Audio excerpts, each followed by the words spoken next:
Listen, now we are in AS2, valuation of inventories. இன்வென்ட்ரினாவே நீங்க புரிஞ்சுக்கணும். மூணே விஷயம் தான் நம்ம மெயினா வந்து இன்வென்ட்ரி படிப்போம். ஒன்னு ரா மெட்டீரியல், இன்னும் work in progress and finished goods. இது போக அதர் ஸ்டோர்ஸ் ஐட்டம் வந்து கன்சியூமபிள்ஸ்க்காக வச்சு ஸ்டோர் ஐட்டம் என்ன சொல்றோம், இன்வென்ட்ரின்னு வந்து சொல்றோம். இப்போ இன்வென்ட்ரிங்கிறது raw material, work in progress, finished goods. இது போக அதர் ஸ்டோர்ஸ் ஐட்டம்ஸ் இதெல்லாம் வந்து கன்சியூமபிள்ஸ் அப்படின்னு சொல்லுவோம். அதுவும் இன்வென்ட்ரி தான். ஸோ அப்ஜெக்டிவ் பாருங்க, to formulate method of computation of cost of inventories or stock to determine the value of closing stock or inventory at which inventory is to be shown in the balance sheet till its sale and recognized as revenue. நீங்க trading அக்கௌண்ட்லயும் balance ஷீட்லயும் closing stock record பண்றீங்கல்ல, அது எப்படி value பண்ணணும், AS2 படி தான் value பண்ணணும். ஸோ இது ரொம்ப easy. Cost or NR whichever is lower, அதாவது காஸ்ட் பிரைஸ் அப்படின்னா NR whichever is lower.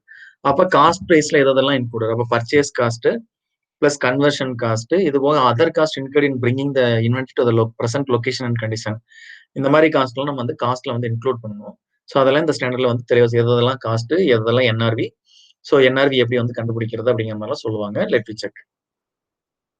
So accounting standard 2 is not applicable in the following cases. So work in progress, அதாவது construction contract, இதுக்கு வந்து தனி AS இருக்கு, அடுத்த ஏஎஸ் தான்.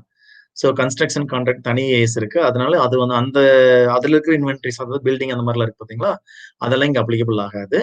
The work in progress arising in the ordinary course of business was service providers like consultancy services, merchant banking activities, medical services, அதெல்லாம் service providers. அதெல்லாம் நம்ம இங்க பாக்குறது வந்து பிசிக்கலா கூட்ஸை பத்தி நம்ம சொல்ல போறோம். ஸோ சர்வீஸ் ஐட்டம் இருக்கிற இன்வென்ட்ரி இங்க வராது. Then financial instruments held as stock in trade, that is shares, debentures, bonds, இது சம்பந்தமா நாங்க பார்க்க மாட்டோம். Then producers inventories like livestock, இதெல்லாம் லைவ் ஸ்டாக்னா ஆடு மாடு கோழி குதிரை, அதெல்லாம் livestock. Agriculture and forest products, mineral oils and ores, gases, இது எதுவுமே வந்து இதெல்லாம் வந்து தாது பொருட்கள், நிலத்துல இருந்து வெட்டி எடுக்கிறது, இதெல்லாம் வந்து கனிம வளங்கள், இதுக்கும் இது அப்ளிகபிள் ஆகாது. சச் இன்வென்ட்ரிஸ் ஆர் வேல்யூட், அது எப்பவுமே வந்து நெட் ரிலேஷன் வேல்யூ தான் வேல்யூ பண்ணுவோம். ஸோ இதுக்கும் அப்படி. அப்ப நம்ம பார்க்க போறது என்ன, மெயினா மேனுஃபேக்சரிங் இண்டஸ்ட்ரீஸ் யூஸ் பண்ணக்கூடிய ரா மெட்டீரியல்ஸ்.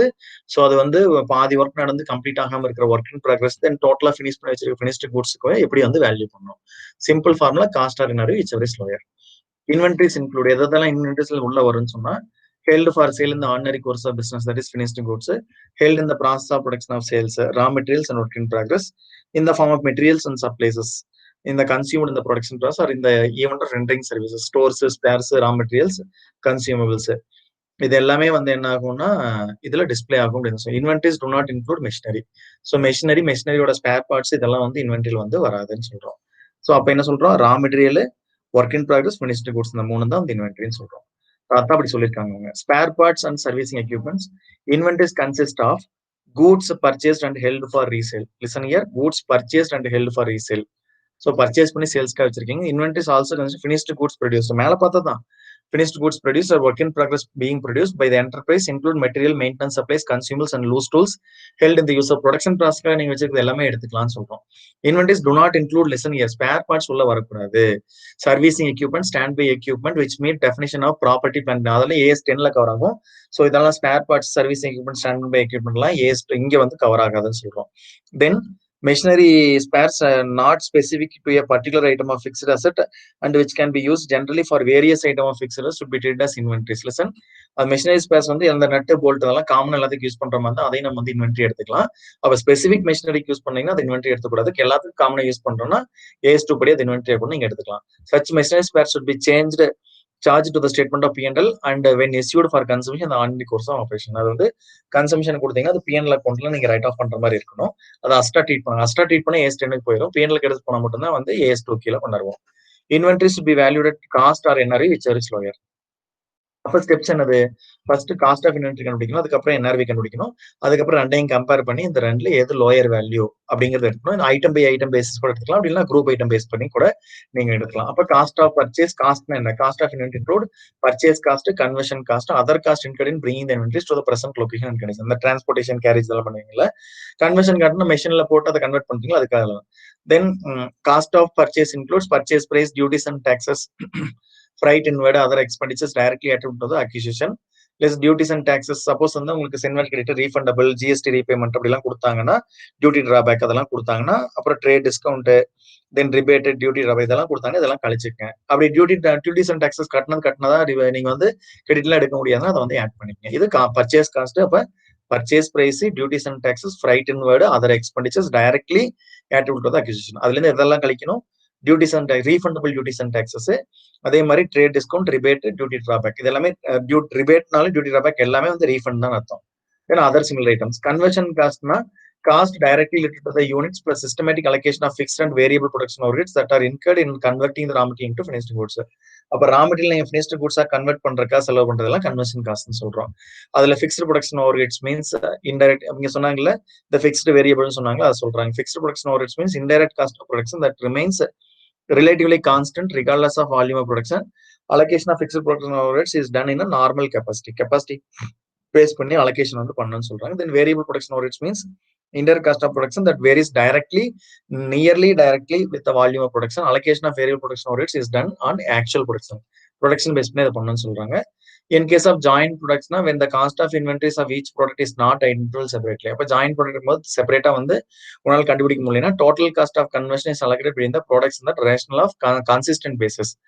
அப்ப ரேஷனல் மேனர், அதாவது best manner best judgement manner நீங்க பண்ணணும்னு சொன்னா அப்ப கன்சிஸ்டன்ட் பேசிஸ்ல அப்ப ஒரு தடவை ஒன்ஸ் அடாப்ட் பண்ணிட்டீங்க, அதே மாதிரி தான் ஜாயின்ட் ப்ராடக்ட் நீங்க அடாப்ட் பண்ணணும். நம்ம ஏற்கனவே காஸ்டிங்ல பாத்துருக்கோம் ஜாயின்ட் பை ப்ராடக்ட் அந்த மாதிரி கால்குலேட் பண்ணணும். If by product scrap or waste materials are not of material value, அதாவது மெட்டீரியல் வேல்யூ ஹியூஜ் வேல்யூல இருக்காது, they are measured at NRV, then the NRV is deducted from the cost of conversion. Net cost of conversion is distributed among the main products. So இதெல்லாம் வந்து joint product by product போடுறீங்களா அந்த மெத்தட்ல இந்த joint product by product use பண்ணுங்க.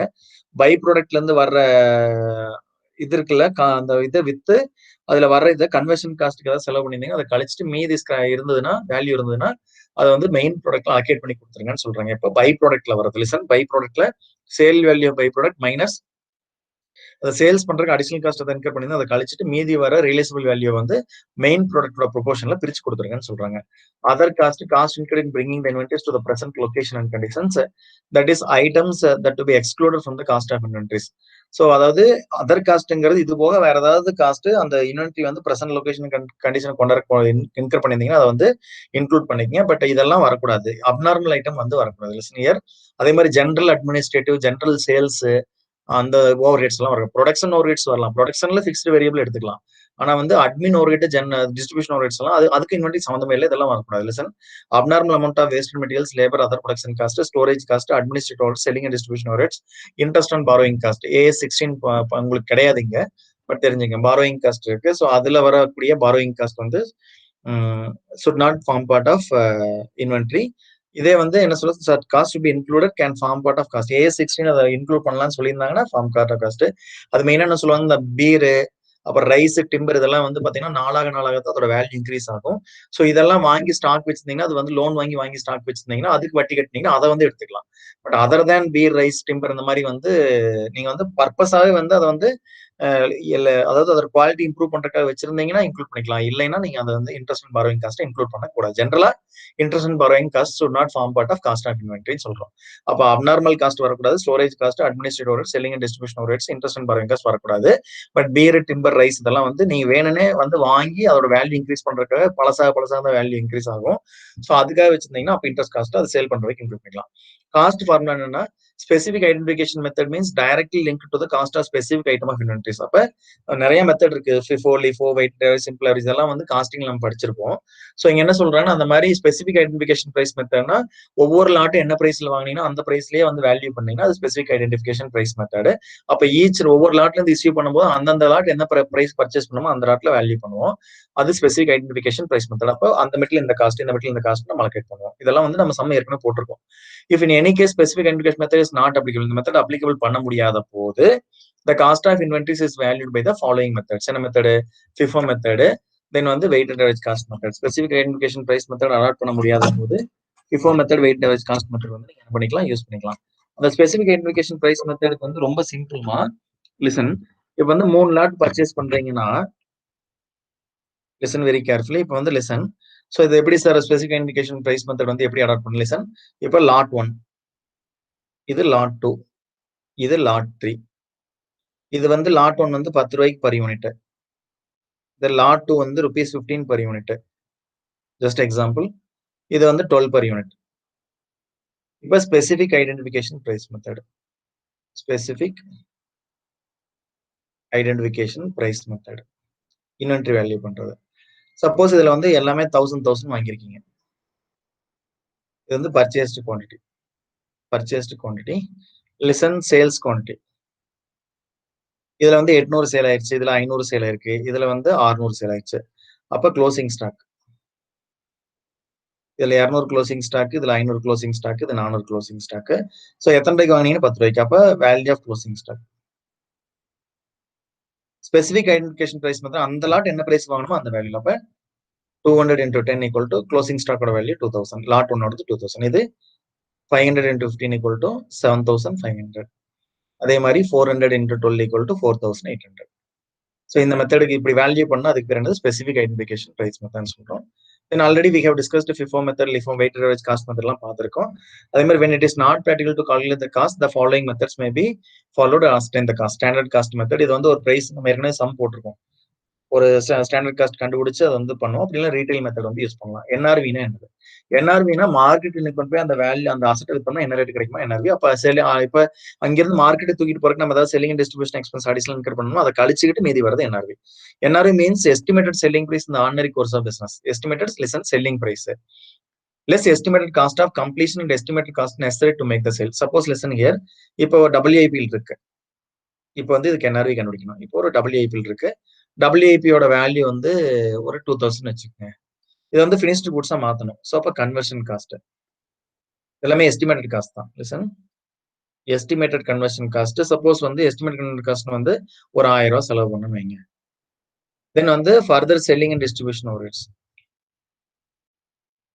Selling and distribution overheads அதை எடுத்து போய் செலவு பண்றதுக்கு 100. இது வந்து எஸ்டிமேட்டட். ஸோ லெசன் அவங்க என்ன சொல்றாங்க குறிச்சுங்க. Listen that is estimated selling price in the ordinary course of business less estimated cost of completion and estimated cost necessary to make the sale. இது வந்து selling expense. அப்ப value of inventory equal to என்னது? value of inventory equal to என்ன? இந்த ரெண்டையும் கழிக்க சொல்றாங்க. இந்த ரெண்டையும் கழிக்க சொல்றாங்க. அப்ப 2000ல 1000 சரி WIP யோட வேல்யூ கிடையாது, இது வந்து finished goods ஓட வேல்யூ. listen, finished goods ஓட வேல்யூ 2000.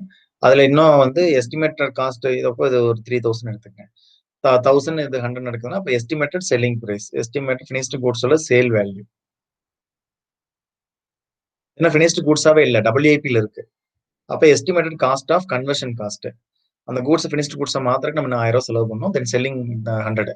அப்ப 3000ல 1000 தென் 100 கழிச்சிட்டீங்கன்னா அப்ப 1900. இதுதான் value of inventory, value of closing stock. So value of closing stock. Estimated selling price எடுத்துக்கிட்டு எஸ்டிமேட்டட் காஸ்ட். லிசன் ஹியர் NRVனா listen estimated selling price less அதுல இருந்து எதை கிளிக் சொல்றீங்க? Estimated cost of conversion and estimated cost necessary to make the sale. அப்ப selling and distribution ஏதாவது commission ஏதாவது கொடுக்கணும், அதில் கழிச்சுன்னா இதுதான் வேல்யூ ஆஃப் க்ளோசிங் இன்வென்டரி சொல்றான். So listen next. Then it is estimated on the basis of most NRV at the time of valuation. The estimation of NRV also considers the purpose of which inventory is held. எதுக்காக inventory வச்சிருக்கோம் அப்படிங்கிறது சொல்லுது. The estimation is made at the each of the balance sheet date. ஒவ்வொரு வருஷம் balance sheet date அப்போ நம்ம அந்த estimation வந்து பண்ணணும்னு சொல்றாங்க. Estimation of NRV. If finished product is in which raw material and supplies used is sold at cost or above cost, then estimated NRV or raw material and supplies is considered more than its cost. Therefore inventories or raw material will be evaluated cost less. அவங்க என்ன சொல்றாங்கன்னா, suppose வந்து நீங்க NRV கண்டுபிடிக்கிறீங்க, இல்ல cost இருக்கு. இப்போ NRV 70000 இருக்கு, cost 50000 தான் இருக்கு. சேஸ்2 என்ன சொல்லுது? Cost or NRV whichever is lower. Cost or NRV whichever is lower. அப்ப எதைத்தான் வேல்யூ பண்ணும்? காஸ்ட்ல தான் வேல்யூ பண்ணும். அதான் சொல்றாங்க lesson here. So therefore inventories of raw material will be valued at cost. எப்போ at above cost, above costல sale. அப்ப NRV வந்து அதிகமா இருக்கு, காஸ்ட் கம்மியா இருக்கும் போது valued at cost. If finished product in which raw material and supplies used is sold below cost. listen, அடுத்த கேஸ். இது வந்து இப்ப இங்க வந்து NRV அதிகம், காஸ்ட் கம்மியா இருக்கு. இது வந்து அதிகமா இருக்குது. அடுத்த கேஸ் இது NRV காஸ்ட். NRV அதே 50000, காஸ்ட் வந்து 50000, NRV 40000 தான் வருது. அப்ப AS2 cost or NRV whichever is lower. Cost or NRV whichever is lower. அப்ப இதுல லோ 40000 தான் லோயர். அப்ப வந்து இப்ப NRV தான் எடுக்கும். இப்ப it should be taken as NRV. List அதான் சொல்லிருப்பாங்க. Listen. So the estimated realizable value of raw material or supplies is equal to replacement price of raw material or supplies, and this raw material will be valued at the replacement price. அப்ப replacement price net realizable value தான் வந்து value பண்ணணும்னு சொல்றாங்க. Next disclosure of finance statement. So அப்போ finance ஸ்டேட்மெண்ட்ல AS2 படி accounting policy adopted FIFOவா weight average மெத்தடா என்ன மெத்தட் அடாப்ட் பண்ணீங்க, then cost formula. So cost formula use பண்ணீங்களா, என்ன ஃபார்முலா யூஸ் பண்ணீங்க, தென் கிளாசிஃபிகேஷன் ஆஃப் இன்வென்டரிஸ். அது ரா மெட்டீரியல் அண்ட் காம்பனண்டா, ஒர்க் இன் ப்ராக்ரஸ், ஃபினிஷ்டு கூட்ஸா, இல்ல ஸ்டாக் இன் ட்ரேடா, ஸ்டோர்ஸ் அண்ட் ஸ்பேர்ஸா, லூஸ் டூல்ஸா, அதர்ஸா அப்படிங்கிறது தனித்தனியா இது என்ன கேட்டகரி ஆஃப் இன்வென்டரி நீங்க வந்து டிஸ்க்ளோஸ் பண்ணணும்னு சொல்றாங்க. இதோட தியரி பார்ட் முடிஞ்சது. அடுத்து ஃபுல்லாவே இல்லஸ்ட்ரேஷன் தான். So will discuss and next video illustration நம்ம பார்க்கலாம். இதோட a stop cost or energy which lower. அப்ப காஸ்ட்னா பர்ச்சேஸ் காஸ்ட், தென் வந்து conversion cost plus any other cost including bringing the inventories to the present location condition. இந்த மூணையும் add பண்ணிக்கணும். தென் வந்து refundable duties, duty drawback, then trade discount, rebate எல்லாம் இருந்தால் கழிச்சிடணும்னு சொல்றாங்க. அதே மாதிரி என்ஆர்வி கண்டுபிடிக்கும் போது எஸ்டிமேட்டட் செல்லிங் பிரைஸ்ல இருந்து estimated cost of conversion minus estimated selling price minus estimated cost of conversion minus estimated selling price to make the sales. அதுக்காக வந்து சேல்ஸ் பண்றதுக்காக நீங்க செல்லிங் அண்ட் டிஸ்ட்ரிபியூஷன் எக்ஸ்பென்ஸ் தான் பண்ணணும்னா அதையும் கழிச்சுட்டு நீங்க வேல்யூ பண்ணணும்னு சொல்றாங்க. இதோட